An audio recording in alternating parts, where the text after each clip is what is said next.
ஆனந்த கண்ணீர் கொண்டு குளித்தேன், ஒவ்வொரு பற்களிலும் சிரித்தேன், கற்கண்டு தூக்கிக் கொண்டு நடந்தேன் ஒரு எறும்பாய்.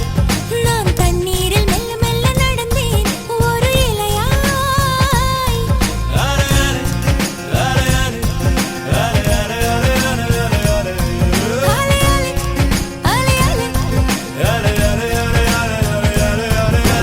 காதல் சொன்ன கணமே, அது கடவுளை கண்ட கணமே, காற்றாய் பறக்குது மனமே.